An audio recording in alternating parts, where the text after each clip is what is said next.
नमस्कार, शुभ बिहानीसँगै अखबार दैनिकको न्युज बुलेटिनमा यहाँलाई हार्दिक स्वागत छ। म किसान नेपाली। सदाका जस्तै आज पनि विभिन्न खबर बुलेटिन, देश विदेशका घटनाक्रम, राजनीतिक खबर, खेल खबर, मौसम खबरसँगै उपस्थित भइसकेका छौँ। यदि तपाईँलाई हामीप्रति कुनै सल्लाह सुझाव एवं प्रतिक्रिया छन् भने तलको कमेन्ट बक्समा उल्लेख गर्न नभुल्नुहोला। यदि तपाईँले अहिलेसम्म पनि हाम्रो च्यानल सब्स्क्राइब गर्नुभएको छैन भने सब्स्क्राइब गरिदिनुहोला, सँगै रहेको बेल आइकन थिचिदिनुहोला, जसले गर्दा तपाईँ समक्ष हाम्रा नयाँ अपडेटहरू सजिलै प्राप्त हुनेछन्। दर्शकबिन, महत्त्वपूर्ण खबर भएको हुनाले हामीलाई अन्त्यसम्म हेरेर साथ दिनुहोला र हाम्रो यो जानकारी हजुरलाई मन परे आफन्तजनमा सेयर गर्न नभुल्नुहोला र हाम्रो मेहनतको लागि एक लाइक गरिदिनुहोला। आउनुहोस् खबर बुलेटिन सुरु गरौँ मुख्य खबरका शीर्षकबाट। आँखा पाक्ने रोग फैलिन थालेपछि भरतपुर र रत्नगरका सबै शिक्षण संस्था बन्द। 1 क्विन्टल सुन तस्करी प्रकरण राजस्व चौहाटको अनुसन्धान समेत प्रहरीलाई जिम्मा लगाउने तयारी। पाकिस्तानमा रेल दुर्घटना हुँदा 19 जनाको ज्यान गयो, 50 जना भन्दा धेरै घाइते। सर्वोच्च अदालतको नेतृत्व वरिष्ठतम न्यायाधीश श्रेष्ठलाई। पुनर्संरचना प्रतिवेदनले गरे मन्त्री परिषदको बोझ घटाउने प्रस्ताव। भ्रष्टाचार विरोधी अभियानमा अझ निर्मम ढङ्गले प्रस्तुत हुन्छ प्रधानमन्त्री प्रचण्ड। 5 अर्ब निक्षेप दुरुपयोग गर्ने गौतम श्री सहकारी सञ्चालकलाई राजनीतिक संरक्षण। धनगढी उपमहानगरपालिका परिसरमै गाडीको चार्जिङ स्टेसन सञ्चालन।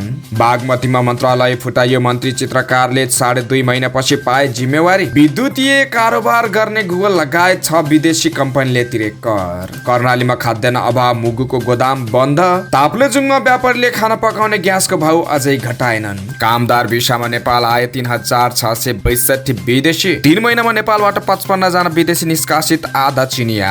राष्ट्रिय स्वतन्त्र पार्टीले मोबाइल क्लिनिक भन्दै चलाएको एम्बुलेन्स पुरानै मेडिकल कलेजलाई फिर्ता। राष्ट्रिय स्वतन्त्र पार्टीको ब्लू बसको रङ अनुमति नलिई परिवर्तन। पीएचडी का लागि बालेनलाई काठमाडौँ विश्वविद्यालयले दियो फेलोशिप। गर्भवतीको मृत्युपछि मनोकामना अस्पतालले तिरो 27,50,000 क्षतिपूर्ति।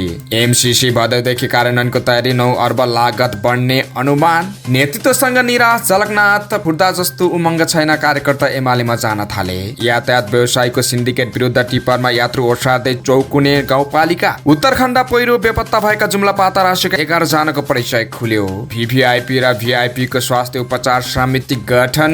न्यायाधीशका पिएसओ को पेस्तोल घरबाट चोरी, 2 जना पक्राउ। काठमाडौँको तारकेश्वरमा पहिरोले घर पुर्दा बुबा छोरीको मृत्यु। प्रचण्डलाई वर्षमान र जनार्दनको सन्देश, विधि बनाऊ कार्यकर्ताबाट उत्तराधिकारी चुनिन्छौँ। 3 महिने अभियान बारे प्रचण्ड, म आफै 7 वटा ओडामा जान्छु। ललितपुर महानगरद्वारा पाटन दरबार स्क्वायर मन्दिरमा बस्न रोक। भारतको स्वास्थ्यमा कार दुर्घटना, नेपालगञ्जका 6 जनाको ज्यान गयो। सरकारले ऋण खोजेर भए पनि हाम्रो पैसा दिनुपर्छ, अध्यक्ष सिंह। नेपालतिर सर्यो पानी पर्ने प्रणाली, 3 दिन मनसुन सक्रिय हुने र 4 पटकको च्याम्पियन अमेरिकालाई हराउँदै स्विडेन महिला विश्वकप फुटबलको क्वार्टर फाइनलमा। अब समाचार विस्तारमा। जिल्लामा आँखा पाक्ने रोग व्यापक फैलिन थालेपछि चितवनका पालिकाहरूले विद्यालयहरू धमाधम बन्द गर्न थालेका छन्। भरतपुर महानगरपालिका, रत्नगर नगरपालिका, खैरहनी नगरपालिकाले विद्यालयहरू बन्द गर्ने निर्णय गरेका छन्। भरतपुर महानगरपालिका शैक्षिक प्रशासन महाशाखाले एक सूचना जारी गर्दै महानगरका 29 वटै वडामा रहेका विद्यालय साउन 22 गतेदेखि 26 गतेसम्म 5 दिन बन्द गर्ने निर्णय भएको जनाएको छ। आँखा पाक्ने रोगको संक्रमण वृद्धि हुँदै गएको र विद्यालयमा समेत संक्रमणको असर बढ्दै गएको पाइएको हुँदा विज्ञहरूको परामर्श समेतका आधारमा हिउँदे वा वर्षे विधाबाट मिलान गर्ने गरी विधा दिएको सूचनामा जनाइएको छ। महानगरले सामुदायिक तथा संस्थागत विद्यालयहरू, प्रारम्भिक बाल शिक्षा, बाल विकास केन्द्र, मन्टेश्वरी किड्स गार्डन बन्द रहने सूचनामा उल्लेख गरेको छ। त्यस्तै रत्नगर नगरपालिकाले सबै विद्यालयलाई साउन 22 गतेदेखि 24 गतेसम्म बन्द गर्ने सूचना जारी गरेको छ। नगरपालिकाका नगर शिक्षा अधिकारी बद्रीनारायण शर्माले एक सूचना जारी गरी सबै संस्थागत विद्यालयहरूमा 3 दिन विद्यालय बन्द भनेका छन्। साथै पालिकाले विद्यालयहरूलाई बन्दको सूचना जारी गर्न अघि सचेतना सम्बन्धी कार्यक्रम गर्न पनि भनेको छ। पूर्वी चितवनको खैरहनी नगरपालिकाले यसअघि नै साउन 21 र 22 गते विद्यालय बन्द गर्ने सूचना जारी गरिसकेको थियो। राजस्व अनुसन्धान विभागले सुन तस्करी प्रकरणको सम्पूर्ण अनुसन्धानको फाइल प्रहरीलाई बुझाउने भएको छ। विभागले उच्च सरकारी वकिलको कार्यालयको राय समेत लिएर राजस्व चौहाटको अनुसन्धानको फाइल समेत प्रहरीको केन्द्रीय अनुसन्धान ब्युरो सिआइबीलाई बुझाउने तयारी गरेको हो। विभागले केही बेरमा यसबारे पत्रकार सम्मेलन गर्दैछ। हामीले अहिलेसम्म गरेका सबै अनुसन्धानको फाइल नै प्रहरीलाई जिम्मा लगाउने तयारी गरेका छौँ। यसबारे के हुन्छ भन्ने राय मागेका थियौँ। राजस्व अनुसन्धान विभाग स्रोतले भन्यो, सरकारी वकिलको कार्यालयबाट राय पछि हामीले फाइल बुझाउने तयारी भएको छ। राजस्व चुहावटको अनुसन्धान र मुद्दा चलाउने जिम्मेवारी राजस्व अनुसन्धान विभागको हो। तर प्रधानमन्त्री पुष्पकमल दाहाल प्रचण्डले सुन तस्करी प्रकरणमा संगठित अपराधमा अनुसन्धान गर्न सिआइबीलाई निर्देशन दिएका थिए। त्यसपछि राजस्व अनुसन्धान विभागले राजस्व चुहावटको अनुसन्धानको जिम्मेवारी समेत प्रहरीलाई दिने तयारी गरेको हो। विभागले गर्ने राजस्व अनुसन्धानको प्रतिवेदन उच्च सरकारी वकिलको कार्यालयको राय लिएर उच्च अदालतमा मुद्दा दायर गर्छ। तर अब प्रहरीलाई जिम्मेवारी दिएपछि मुद्दाको प्रक्रिया कसरी अगाडि बढ्छ भन्ने अस्पष्ट छ। प्रहरीले संगठित अपराधको अभियोग अघि बढाउँदा जिल्ला सरकारी वकिलको कार्यालय मार्फत जिल्ला अदालतमा मुद्दा दायर गर्नुपर्छ। सुन बरामद भएको घटनाको राजस्व चुहावटको मुद्दा संगठित अपराधको अभियोगसँग जोडेर अघि बढाउँदा जिल्ला अदालतले मुद्दा चलाउनु पर्छ। नागढुङ्गा 9 विशेष सुरुङ मार्गको रेस्क्यु टनेलको सोमबार ब्रेक थ्रु हुने भएको छ। 2076 कार्तिक 4 गते शिलान्यास भए निर्माण थालिएको रेस्क्यु टनेलको सुरुङ मार्ग निर्माणको काम सोमबारदेखि सकिने भएको हो। आइतबार दिउँसोसम्म 1 मिटर मात्र रेस्क्यु टनेलको काम बाँकी रहेको बताइएको थियो। सोमबार दिउँसो भौतिक पूर्वाधार तथा यातायात मन्त्री प्रकाश चावला पुगेपछि रेस्क्यु टनेलको ब्रेक थ्रु हुने सडक विभाग वैदेशिक महाशाखाका प्रमुख विजय जयसीले जानकारी दिएका छन्। 2.5 किलोमिटर लामो नागढुङ्गा 9 विशेष सुरुङ मार्गको रेस्क्यु टनेल सँगै मुख्य टनेलको काम पनि अब 18% मात्रै बाँकी रहेको आयोजनाले बताएको छ। 2.6 किलोमिटर लम्बाइ रहेको मुख्य टनेलमा भने 506 मिटर खन्न बाँकी छ। यो आयोजना नेपालको पहिलो ठुलो सुरुङ मार्ग हुनेछ। पाकिस्तानको सिन्धी प्रान्तमा रेल दुर्घटना हुँदा कम्तीमा 19 जनाको ज्यान गएको छ। दुर्घटनामा 50 जनाभन्दा धेरै घाइते भएका छन्। 45 किलोमिटर प्रति घण्टाको सामान्य गतिमा गुडिरहेको हजारा एक्सप्रेस रेलका 8 वटा डिब्बा लिकबाट बाहिर गएको बीबीसी हिन्दीले जनाएको छ। पाकिस्तानका रेल मन्त्री साद रफिकले 19 जनाको शव भेटिएको र अरूको उद्धार तथा उपचार भइरहेको जानकारी दिनुभएको छ। सन् 2021 को जुनमा सिन्धको डहरीकी नजिक 2 वटा रेल आपसमा ठोकिँदा 35 जनाको ज्यान गएको थियो भने 150 जना घाइते भएका थिए। यस्तै सन् 2019 को अक्टोबरमा तेजगामा एक्सप्रेसमा आगलागी हुँदा 75 जना यात्रुको ज्यान गएको थियो। न्यायपालिकाको नेतृत्व आजदेखि कायमुकायम प्रधान न्यायाधीशका रूपमा सर्वोच्च अदालतमा वरिष्ठतम न्यायाधीश विश्रम्भ प्रसाद श्रेष्ठले सम्हालेका छन्। प्रधान न्यायाधीश हरिकृष्ण कार्की यही साउन 20 गतेदेखि सेवा निवृत्त भएपछि उनले नेतृत्व सम्हालेका हुन्। पद बहालीका क्रममा कामु प्रधान न्यायाधीश श्रेष्ठले संविधान र कानूनका आधारमा सेवाग्राहीको हितका लागि हरेक चुस्त दुरुस्त तरिकाले काम गर्न निर्देशन दिएका छन्। उनले सेवाग्राहीले महसुस हुने गरी छिटो मुद्दा पछ्यौट गर्न आगामी दिनमा चाल्ने कदमका बारेमा न्यायाधीश छलफल गरी तत्कालीन र दीर्घकालीन गर्न कामहरू तय गर्ने बताएका छन्। कामु प्रधान न्यायाधीश श्रेष्ठले न्यायपालिकाको सुधारका लागि सिङ्गो समूह नै लाग्नुपर्ने र त्यसका लागि सबै न्यायाधीशहरू र प्रशासनले सहयोग गर्न आग्रह गरे। संवैधानिक परिषदको बैठकले नेपालको 31औं प्रधान न्यायाधीशमा नियुक्तिका लागि श्रेष्ठलाई नै सिफारिस भइसकेको छ। नीति अनुसन्धान प्रतिष्ठानले मुलुकको कार्यकारी अधिकारी प्रयोग गर्ने सर्वोच्च निकाय मन्त्री परिषदलाई महत्त्वपूर्ण राष्ट्रिय विषयवस्तुमा मात्र केन्द्रित गराउनु पर्ने भन्दै त्यसका लागि सरकारले कार्य सम्पादन नियमावली संशोधन गर्न सुझाव दिएको छ। प्रधानमन्त्री तथा मन्त्री परिषद कार्यालयको पुनर्संरचना बारे अध्ययन गर्न जिम्मेवारी पाएको प्रतिष्ठानले मन्त्री परिषद जस्तो संयन्त्र नीतिगत र अन्य महत्त्वपूर्ण निकायमा मात्रै केन्द्रित हुनुपर्ने सुझाव दिएको हो। प्रतिष्ठानबाट गठन भएको कार्यदलले प्रशासनिक र अन्य सामान्य प्रकृतिका निर्णयहरू गर्न छिटै संरचना बनाउन पनि सुझाव दिएको हो। अध्ययन टोलीले अन्य सामान्य प्रकृतिका निर्णय गर्न वरिष्ठ मन्त्रीको अध्यक्षतामा 3 जना मन्त्री र मुख्य सचिव रहने गरी समिति बनाउन र त्यसलाई नै प्रशासनिक निर्णयको अधिकार हस्तान्तरण गर्न सुझाव दिएको छ। प्रतिष्ठानले हालै प्रधानमन्त्री र मन्त्री परिषद कार्यालयमा पेश गरेको प्रतिवेदनमा भनिएको छ, मन्त्री परिषदको बैठकलाई महत्त्वपूर्ण राष्ट्रिय कार्यसूचीमा केन्द्रित बनाउन कार्य सम्पादन नियमावलीमा संशोधन गरी प्रशासनिक विषयमा निर्णय गर्ने अधिकार वरिष्ठ मन्त्रीको अध्यक्षतामा अन्य 3 जना मन्त्री तथा मुख्य सचिव सहितको समिति गठन गरी प्रत्यायोजन गर्नेछ। नेकपा माओवादी केन्द्रका अध्यक्ष एवं प्रधानमन्त्री पुष्पकमल दाहाल प्रचण्डले सरकार भ्रष्टाचार विरोधी अभियानमा अझ निर्मम ढङ्गले प्रस्तुत हुने बताएको छन्। सरकारले लिएको नीतिका कारण माओवादीको शाखा फर्केको उनको दाबी छ। आइतबार पार्टीको केन्द्रीय कमिटी बैठकमा सदस्यहरूले उठाएका प्रश्नको जवाफ दिँदै प्रधानमन्त्री प्रचण्डले सुशासनको अभियानले पार्टीलाई झन एकबद्धता बनाएको बताएका हुन्। प्रचण्डले केन्द्रीय सदस्यहरूलाई सरकारले गरिरहेका राम्रो कामको प्रचार गर्न पनि आग्रह गरेका छन्। उनले भने सरकारले जे जति काम गरेको राम्रो कामको मार्केटिङ पुगेको छैन, तपाईहरूले अभियान चलाउनुहोस्। यसैबीच प्रधानमन्त्री प्रचण्डले नक्कली भुटानी शरणार्थी प्रकरण र सुन तस्करी प्रकरणको छानबिनलाई निष्कर्षमा पुर्याएर छाड्ने बताएका छन्। निक्षेपकर्ताको 5 अर्ब हिनामिना गरेका गौतम श्री सहकारीका अध्यक्ष रामबहादुर गौतमलाई राजनीतिक संरक्षण प्राप्त हुँदा जनताको निक्षेप फिर्ता नहुने जोखिम बढेको छ। सहकारी विभागले 19 साउन 2079 मा गौतम श्री सहकारीलाई समस्याग्रस्त घोषणा गर्न भूमि व्यवस्था सहकारी तथा गरिबी निवारण मन्त्रालयमा सिफारिस गरेको थियो। बचतकर्ताको पैसा फिर्ता नगरी 12 साउन 2079 मा अध्यक्ष गौतम सहित सहकारीका सञ्चालक र व्यवस्थापक सहकारी बन्द गरी फरार भएका थिए। त्यसपछि सहकारीमा 1175 बचतकर्ताले दिएको उजुरीका आधारमा विभागले गौतम श्रीलाई समस्याग्रस्त घोषणा गर्न मन्त्रालयमा सिफारिस गरेको थियो। त्यसबेला भूमि व्यवस्था सहकारी तथा गरिबी नियन्त्रण मन्त्री शिशिर श्रेष्ठ थिइन्। उनले गौतम श्रीलाई समस्याग्रस्त घोषणा गर्नुपर्नेमा कुनै पनि निर्णय गरिनन्। त्यसपछि मन्त्रीहरूका रूपमा राजेन्द्र राय आए।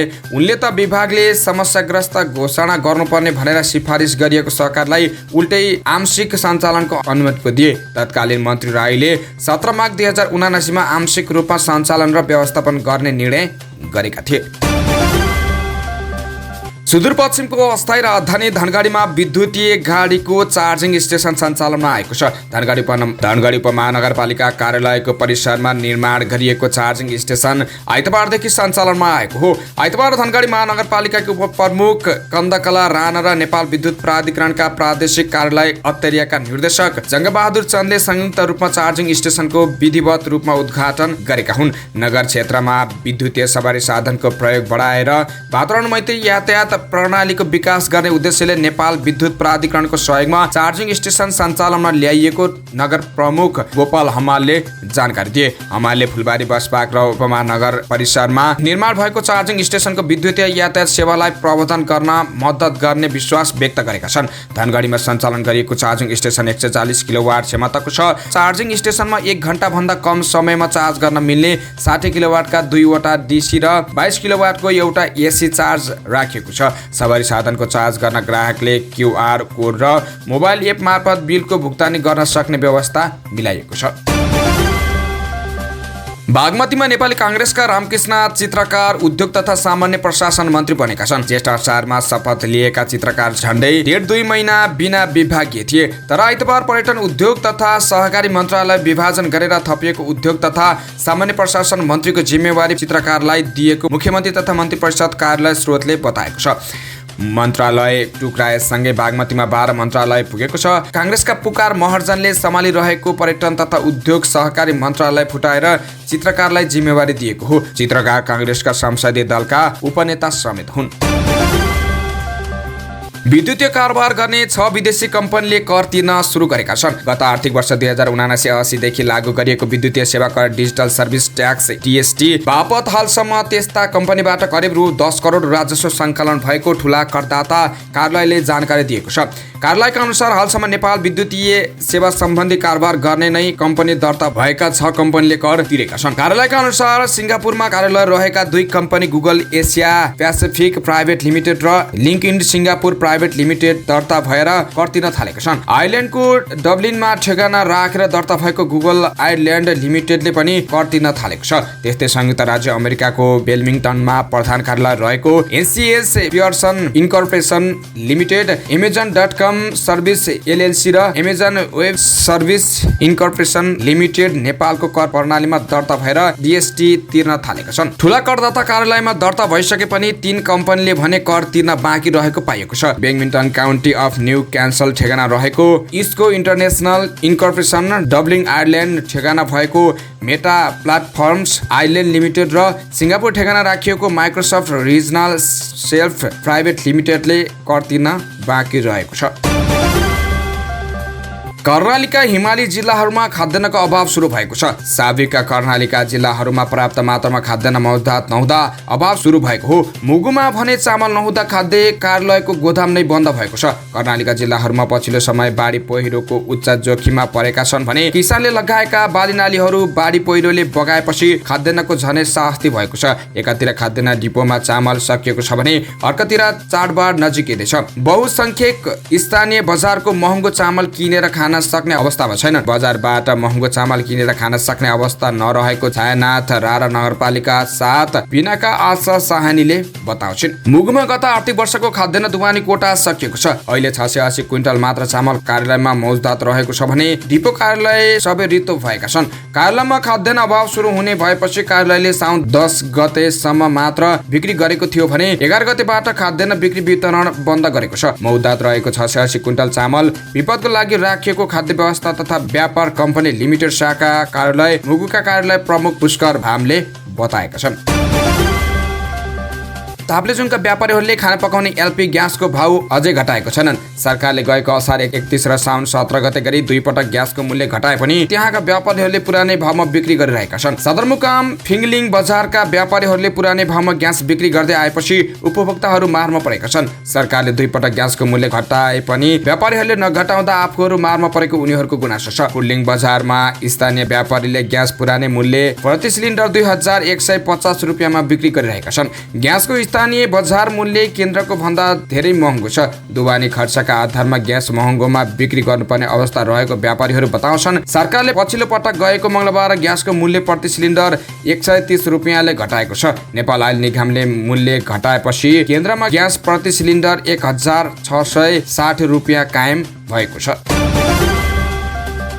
1 वर्षको अवधिमा कामदार भिसामा 3500 विदेशी नागरिक नेपाल आएका छन्। अध्यागमन विभागको तथ्याङ्क अनुसार आर्थिक वर्ष आवत 2079-80मा सो संख्यामा विदेशी नागरिक नेपालमा कामको खोजीमा औपचारिक माध्यमबाट आएका हुन्। विभागका अनुसार यो सूचना नेपालको छिमेकी मुलुक भारतबाट आएका काम गर्ने वा व्यापार व्यवसाय गर्नेको तथ्याङ्क छैन। नेपालमा अघिल्लो आवकको तुलनामा गत आवमा विदेशी कामदारको आगमन समेत बढेको पाइएको छ। आवत 2078-79मा 2892 जना कामदार भिसामा नेपाल आएको रहेको छ। त्यस अगाडिको आवत 2077-78मा 3331 जना विदेशी नेपाल कामदार भिसामा आएका थिए। गत आर्थिक वर्ष 2079-80मा कीर्तिमानी संख्यामा नेपाली श्रमिक कामको खोजीमा विदेशिएका थिए। यस आवमा 1 वर्षमा 7,71,327 जना नेपाली विदेशी रोजगारीका लागि पुगेको वैदेशिक रोजगार विभागको तथ्याङ्क छ। यो नयाँ र पुनः श्रम स्वीकृति लिएर विदेश जाने नेपालीको एकीकृत आंकडा हो। आर्थिक वर्ष 2071-72मा 6,73,032 जना नेपाली वैदेशिक रोजगारीमा पुगेका थिए। सो रेकर्ड यस वर्ष तोडिएको हो। दर्शकबिन तपाईलाई यो प्रति के धारणा छ तल कमेन्ट गर्नुहोला।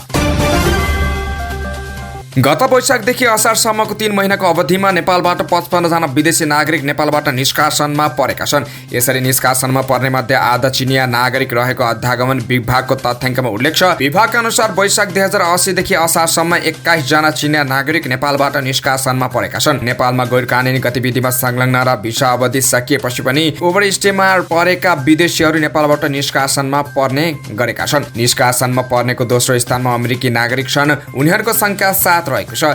यमनका 4 जना, बेलायतका 3 र दक्षिण कोरिया, पाकिस्तान, रुस, क्यामरून, बङ्गलादेश र श्रीलङ्काका 2 जना व्यक्ति असार यता निष्कासनमा परेका छन्। Bhutan, Ghana, Iran, Italy, Portugal, France, Sudan, Canada र जर्मनीका 1-1 जना व्यक्ति समेत निष्कासित भएको विभागले जनाएको छ।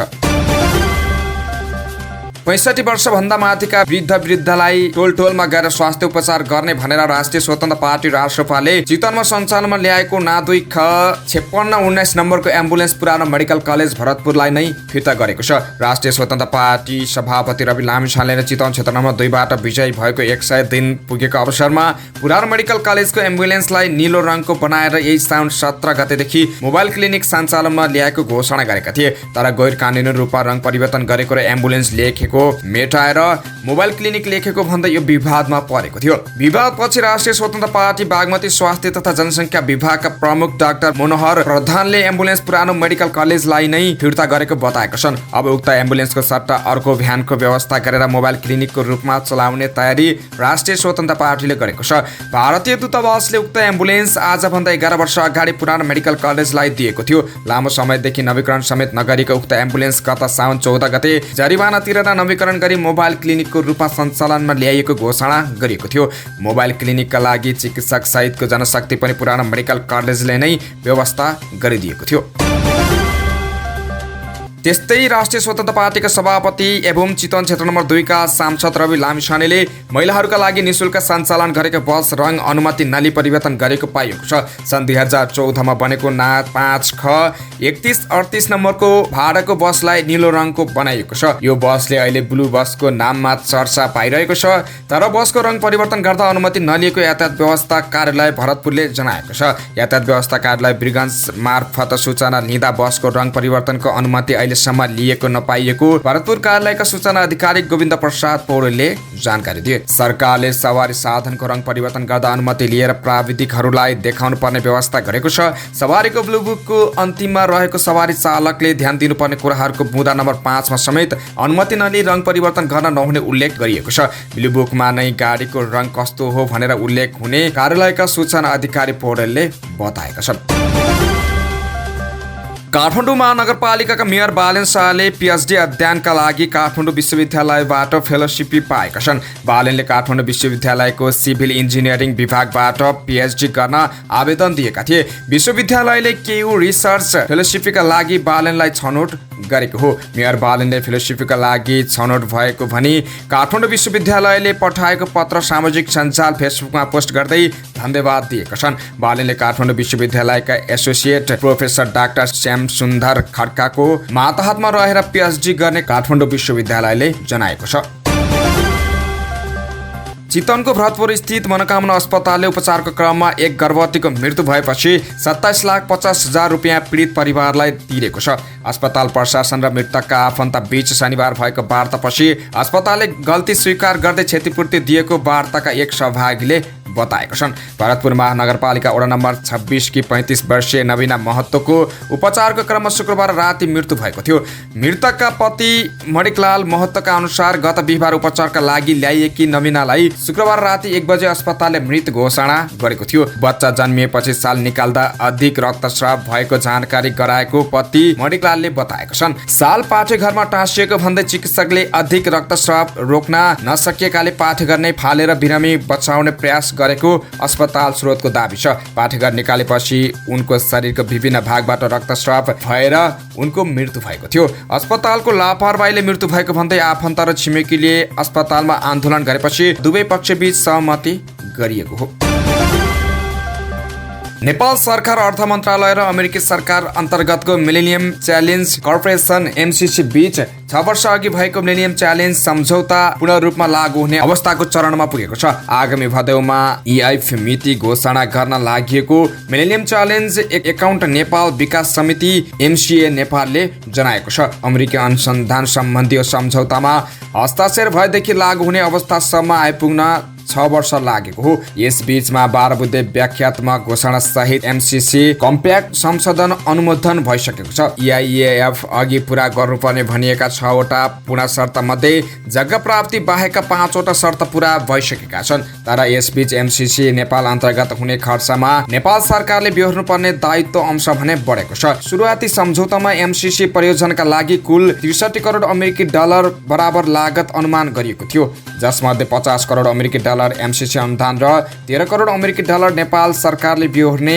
कम्प्याक्टमा उल्लेख छ। तर गत जेष्ठमा भएको एक पूरक सम्झौतापछि नेपाल सरकारले बेहोर्ने दायित्व 6 करोड 70 लाख अमेरिकी डलर थप भई 19 करोड 70 लाख अमेरिकी डलर पुग्ने देखिएको छ। समग्र परियोजनामा हुने खर्चको अनुमान समेत 63 करोड अमेरिकी डलरबाट बढेर 69 करोड 70 लाख अमेरिकी डलर पुगेको छ। MCC नेपाल अन्तर्गत हुने कुल खर्चमा नेपाल सरकारले बेहोर्नुपर्ने दायित्वको अनुपात यसअघि 20.63% रहेकोमा अब बढेर 28.26% पुगेको छ। नेकपा एकीकृत समाजवादीका सम्मानित नेता झलनाथ खनालले पार्टी बैठकमा आफ्ना लिखित असन्तुष्टि राखेका छन्। एमालेबाट फुटेर नयाँ पार्टी बनाउँदा बेलाको उत्साह उमङ्ग यति बेला नरहेको भन्दै कतिपय नेता कार्यकर्ता नै पुरानो दलमा फर्किन थालेको गुनासो उनले गरेका हुन्। शनिबारबाट सुरु भएको पार्टी स्थायी कमिटी बैठकमा खनालले पेश गरेको वर्तमान परिस्थितिमा ध्यान दिनुपर्ने ज्वलन्त विषयहरू शीर्षक दस्तावेजमा यी लगायत समस्या उठाइएको छ। विद्रोह गर्दा हामीसँग जुन जनमत थियो त्यो खुम्चिएको छ। उपचुनाव हुँदा हाम्रो पार्टीले उम्मेद्वारसम्म उठाउन सकेन, खनालले लेखेका छन्। युवा विद्यार्थी दिशाहीन छन्, कार्यकर्तामा पलायन, पदलुपात र हताश। नेकपा यसका सांसदले सदनमा बोलेको नसुनेको, मुख्य प्रतिद्वन्दीसँगै समाजवादी मोर्चा लगायत गठबन्धन गरेर जाने प्रविधि भएको, कार्यशैलीमा एमाले र जबरजस्ती धनधन्की रहेको खनालको आरोप छ। पार्टीले प्रधान सूत्रको तुरुन्त किटान गर्नुपर्ने उनको माग छ। पार्टी फुटेपछिको 2 वर्ष बित्दासम्म विद्रोहको औचित्य पुष्टि गर्न किन सकिएन भन्ने प्रश्नको जवाब खोज्नुपर्ने उनी भन्छन्। हाम्रो पार्टी दक्षिणपन्थी र माओवादीको पिच लागू भएर अघि बढ्यो, कार्यकर्तामा बरु एमालेतिरै जाने चिन्ता विकास भयो। खनालको डकुमेन्टमा भनिएको छ, चुनाव वर्ष सङ्घर्षकै अभियान हो, तर हाम्रो पार्टीले चुनावलाई वर्ष सङ्घको रूपमा देखेन। त्यस्तै यातायात व्यवसायीले ज्यादती गरेको भन्दै सोरखेतको चुकाउने गाउँपालिकाले टिपरमा यात्रु बोक्न थालेको छ। 1 महिनादेखि यातायात व्यवसायीले सडकको कारण देखाउँदै पश्चिममा यातायात सेवा ठप्प पारेका छन्। यातायात सञ्चालका लागि पटक पटक आग्रह र पहल गर्दा पनि व्यवसायीले यातायात सञ्चालन नगरेपछि गाउँपालिकाले शनिबारदेखि पालिकामा भएका 2वटा टिपरबाट यात्रु बोक्न थालेको चुकाउने गाउँपालिकाका अध्यक्ष खड्क विक विवसले जानकारी दिए। आज 1 महिना बढी पुग्यो, पश्चिम सुर्खेतमा गाडी आएको छैन।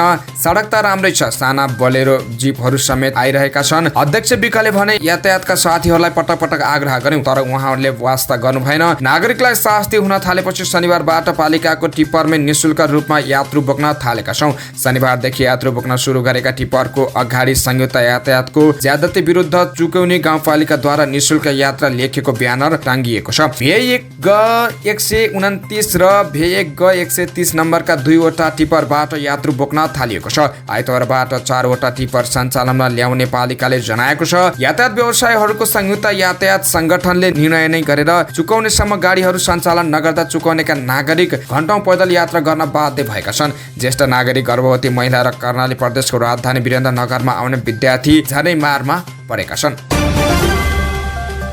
भारतको उत्तराखण्डको गौरीकुण्ठमा गएको पहिरोमा परि बेपत्ता भएका जुम्लाका 11 जनाको परिचय खुलेको छ। एकै घरका 7 जना सहित गौरीकुण्ठमा गएको पहिरोमा परि बेपत्ता भएका जुम्ला पातारासीका 11 को परिचय खुलेको हो। बेपत्ता हुनेमा पातारासी 2 पिएरे गाउँका 55 वर्षीय धर्मराज बुढा, 24 वर्षीय चन्ने कामी, 30 वर्षीय अमर बोहरा, उहाँकी श्रीमती अनिता बोहरा, 11 वर्षीय छोरी ललिता बोहरा, 9 वर्षीय छोरी पिङ्की बोहरा, 7 वर्षीय छोरी प्रीति बोहरा, 4 वर्षीय छोरा जटिल बोहरा, 2 वर्षीय छोरा उकिल बोहरा, पातारासी 3 का 38 वर्षीय बम बोहरा र 46 वर्षीय सुखराम रावत रहेका छन्। पहिरोमा बेपत्ता भएका मध्ये कालीकोटका टिका बहादुर कामी, प्रकाश कामी र देवी कामीको शनिबार पहिचान खुलेको थियो। बिहिबार रातिदेखि परेको वर्षाका कारण रुद्रप्रयागको गौरीकुण्ठमा पहिरो जाँदा नेपाली सहित 19 जना बेपत्ता भएका थिए। बेपत्ताको खोजी भइरहेको छ। सरकारले अति विशिष्ट व्यक्ति VVIP र विशिष्ट व्यक्ति VIP को स्वास्थ्य उपचार समिति गठन गरेको छ। स्वास्थ्य तथा जनसङ्ख्या मन्त्रालयले चिकित्सा विज्ञान राष्ट्रिय प्रतिष्ठानका उपकुलपति प्राज्ञ डाक्टर भूपेन्द्र कुमार बस्नेतको संयोजकत्वमा मन्त्री स्तरीय निर्णय अनुसार सो समिति गठन गरेको हो। समितिमा प्राज्ञ डाक्टर भगवान कोइराला, डाक्टर सकुन्द रोहित, डाक्टर भोला रिजाल, डाक्टर प्राज्ञ डाक्टर शैली प्रधान, प्राज्ञ डाक्टर रविमान श्रेष्ठ, प्राज्ञ डाक्टर किरण प्रसाद श्रेष्ठ, प्रा डाक्टर रत्नमणि गजुरेल, प्रा डाक्टर सुभाष आचार्य, डाक्टर शशि शर्मा, रमेश चाखनी, सहप्रा डाक्टर ध्रुव गैरे, डाक्टर पुकार चन्द्र श्रेष्ठ, डाक्टर महेश अधिकारी र डाक्टर अनन्त अधिकारी सदस्य रहनु भएको छ। नेपालको स्वास्थ्य संस्थाको गुणस्तर सुधार हुनुका साथै गुणस्तरीय स्वास्थ्य सेवा प्रवाह भइरहेको अवस्थामा राज्यको महत्त्वपूर्ण निकायमा कार्यरत VVIP र VIP को स्वास्थ्य उपचारमा वर्षेनी ठुलो रकम विदेशमा गइरहेको र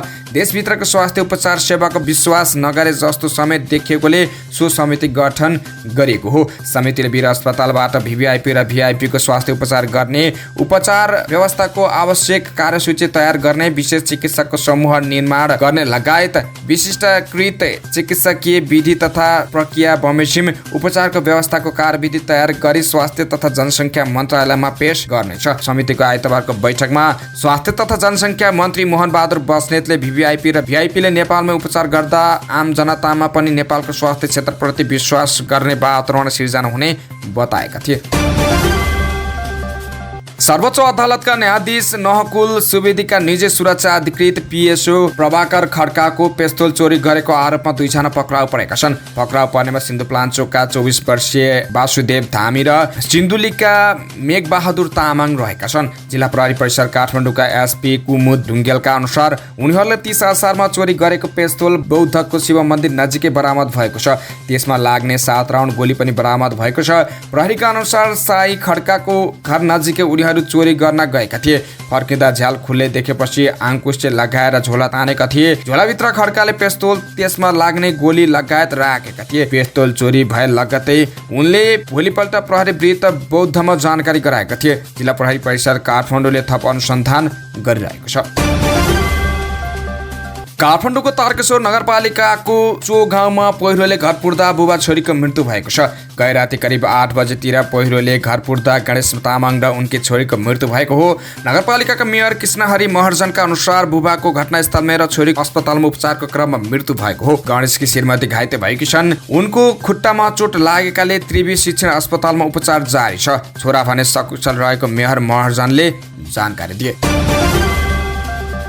नेकपा माओवादी केन्द्रका 2 उपमहासचिव वर्षमान पुन र जनार्दन शर्माले पार्टी अध्यक्ष पुष्पकमल दाहाल प्रचण्ड प्रति आफ्नो असन्तुष्टि केन्द्रीय समितिमा राखेका छन्। साथै पार्टी विधि सम्मत रूपमा चलाए कार्यकर्ताबाट चुनिएर उत्तराधिकारीका रूपमा आउने सन्देश दिएका छन्।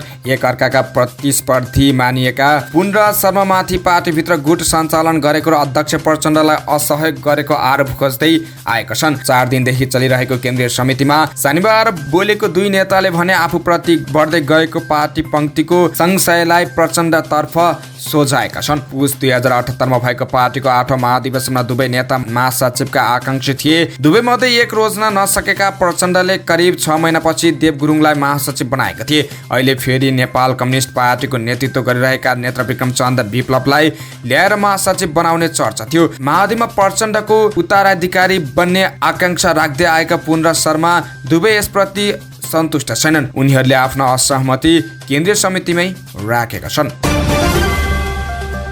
नेकपा माओवादी केन्द्रका अध्यक्ष पुष्पकमल दाहाल प्रचण्डले 3 महिने अभियानका क्रममा आफै ओडासम्म जाने बताएका छन्। आइतबार पार्टी केन्द्रीय समिति बैठकलाई सम्बोधन गर्दै प्रचण्डले अब चलाइने 3 महिने अभियानमा सबै कार्यक्षेत्रमा जानुपर्ने बताएका छन्। गत 2 महिना अभियान परिणामको आश गरेर होइन, पठाइदिउ न त भनेर हो। उनले भने अब 3 महिना त्यस्तो होइन, म आफै 7 प्रदेशको 7 वटा ओडामा जान्छु, सबै जाने हो। 6743 वटा ओडामा कमिटी बनाउने र नेताहरूको कार्यक्षेत्र हेरफेर गर्ने समेत उनले बताएका छन्।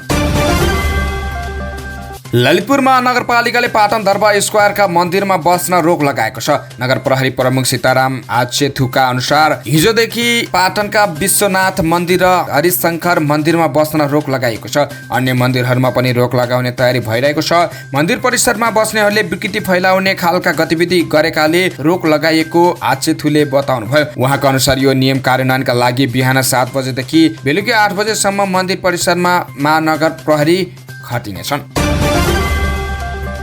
भारतको सरस्वती जिल्लामा कार दुर्घटना हुँदा बाँकेको नेपालगञ्जका 6 जनाको ज्यान गएको छ। भारतको बालरामपुरबाट नेपालगञ्जका लागि छुटेको भारतीय नम्बर प्लेट UP 47 W1217 नम्बरको कार दुर्घटना हुँदा 2 परिवारका 6 जनाको ज्यान गएको हो। दुर्घटनामा परि नेपालगञ्ज सरलाइनका 35 वर्षीय वैभव गुप्ता, उहाँकी श्रीमती 32 वर्षीय दीपिका गुप्ता, 3 वर्षीय छोरा डल्लु गुप्ता र 6 महिनाकी छोरी श्रिया गुप्ताको ज्यान गएको छ। यस्तै नेपालगञ्जकै त्रिभुवन चोकका सन्तोष गुप्ताका 22 वर्षीय छोरा निलांश गुप्ता र 20 वर्षीय छोरी सुनिता गुप्ताको दुर्घटनामा ज्यान गएको हो। दुर्घटनामा परि गम्भीर घाइते भएका गाडी चालक अजय मिश्रको उपचार भइरहेको जिल्ला प्रहरी कार्यालय बाँकेका प्रहरी निरीक्षक सन्तोष सिंह राठौरले जानकारी दिनुभयो। शनिबार बिहान निलांश र सुनिति मामा घर घुम्न र वैभव माइतीमा रहेकी दीपिकालाई लिन बलरामपुर पुगेर फर्किने क्रममा कार दुर्घटना भएको हो। नेपाल निर्माण व्यवसायी महासंघका अध्यक्ष रवि सिंहले सरकारले ऋण लिएर भए पनि निर्माण व्यवसायले गरेको कामको भुक्तानी दिनुपर्ने बताएका छन्। शनिबार अर्थमन्त्री डाक्टर प्रकाश रण महतले बजेट अभावका कारण निर्माण व्यवसायलाई सरकारले तत्काल भुक्तानी दिन नसक्ने अभिव्यक्ति दिएका थिए। आइतबार सञ्चारकर्मीसँग कुरा गर्दै अध्यक्ष सिंहले विदेशबाट अनुदान मागेर ऋण लिएर, आन्तरिक ऋण लिएर वा जुनसुकै माध्यमबाट भए पनि निर्माण व्यवसायको भुक्तानी दिनुपर्ने बताएका छन्। ऋण उठाउँछौँ, अनुदान माग्छौँ, वैदेशिक ऋण ल्याउँछौँ र आन्तरिक ऋण उठाउँछौँ। जसरी उठाउनुहुन्छ उहाँले त्यो भुक्तानीको सुनिश्चितता गर्नुपर्छ। उनले भने यदि सरकारले त्यसो गर्न सक्नुहुन्न भने त्यो आयोजनाहरूलाई खारेज गर्नुपर्छ। जनतालाई भ्रमित गर्ने काम, निर्माण उद्योगलाई ध्वस्त बनाउने काम सरकारले गर्नुहुन्न। आफूहरूले गरिसकेको कामको भुक्तानी नपाएको भन्दै निर्माण व्यवसायले सडक आन्दोलन सुरु गरेका छन्। निर्माण व्यवसायीहरूले गत वर्ष गरिसकेको कामको 50 अर्ब भुक्तानी दिन बाँकी रहेको बताएका छन्। अध्यक्ष सिंहले अर्थमन्त्री डाक्टर महतोले वर्तमान सरकार विगतको सरकारको निरन्तरता हो भन्ने कुरा बिर्सन नहुने बताएका छन्। यो सरकार विगतका सरकारको निरन्तरता हो भन्ने कुरा अर्थमन्त्रीले बिर्सनुहुन्न। यसको निकास दिने जिम्मेवारी अर्थमन्त्रीको हो। 4 अर्बको आयोजना 1 वर्ष म्याद थप गर्दै गर्दा जसरी निर्माण कम्पनीले काम गर्ने कार्ययोजना बनाउँछ त्यसै गरेर काम गरेको भुक्तानीको सेड्युल बनाएर व्यवसायीहरूलाई विश्वस्त पार्नुपर्छ। सिंहले भने सरकार सबै क्षेत्रको अभिभावक हो भन्दै उनले सरकारकै कारण निर्माण उद्योग ध्वस्त हुन लागेकाले बचाउनु पर्ने बताएका छन्। मौसम खबर। न्यूनचापीय रेखा सरदर स्थानभन्दा उत्तरतिर नेपालतिर सरेकाले आगामी 3 दिनसम्म मनसुन सक्रिय हुने जल तथा मौसम विज्ञान विभागले जनाएको छ। मध्य प्रदेशमा पनि आगामी 3 दिन पानी पर्ने प्रक्षेपण छ। मौसमविद सञ्जीव अधिकारीका अनुसार नेपालको पूर्व र पश्चिम दुवै साइडमा न्यूनचापीय रेखा सरदर स्थानभन्दा उत्तरमा अवस्थित रहेकाले आगामी 3 दिन देशभर सामान्यदेखि पुनः बदली हुने र मनसुन थप सक्रिय हुने देखिन्छ। 3 दिन लगातार झरी नहुने तर वर्षातको क्रम बढ्ने उनले बताएका छन्। आगामी 3 दिन देशका केही स्थानमा हल्कादेखि मध्यम वर्षा र थोरै स्थानमा भारी वर्षा हुने प्रक्षेपण मौसमविदको छ। मधेसमा पर्याप्त पानी नपर्दा समस्यामा परेका किसानहरूलाई यो वर्षाले केही राहत मिल्ने सम्भावना छ। मधेसमा पनि आगामी 3 दिन वर्षा हुने र केही समयदेखिको खडेरी अलि तोडिने जस्तो देखिन्छ। मौसमविद अधिकारीले भने गए राति पनि मध्य प्रदेशका 1-2 स्थानमा वर्षा भएको थियो। यो क्रम आज भोलि अझै बढ्ने सम्भावना रहेको उनले बताए। र समाचारको अन्त्यमा खेल खबर। 4 पटकको च्याम्पियन अमेरिकालाई पेनाल्टी सुटआउटमा हराउँदै स्विडेन फिफा महिला विश्वकप फुटबलको क्वार्टर फाइनलमा पुगेको छ। हिजो आइतबार अस्ट्रेलियाको मेलबर्न स्टेडियममा भएको खेलमा अमेरिकालाई पेनाल्टी सुटआउटमा 5-4 गोलले हराउँदै स्विडेन क्वार्टर फाइनलमा पुगेको हो। निकै प्रतिस्पर्धात्मक खेलमा 90 मिनटसम्म दुवै टोलीबाट गोल हुन नसकेपछि अतिरिक्त 30 मिनट थप गरिएको थियो। थपिएको समयमा पनि गोल हुन नसकेपछि खेल पेनाल्टी सुटआउटमा पुगेको हो। अमेरिका सन् 1991, 1999, 2015 र 2019 को विजेता हो। स्विडेनले भने एक पटक पनि उपाधि जित्न सकेको छैन। हवस् त यिनै खबरसँगै आजलाई अखबार दैनिक सक्यो। बिदा हुन्छौँ। नमस्कार। हेर्दै रहनुहोला अखबार दैनिक।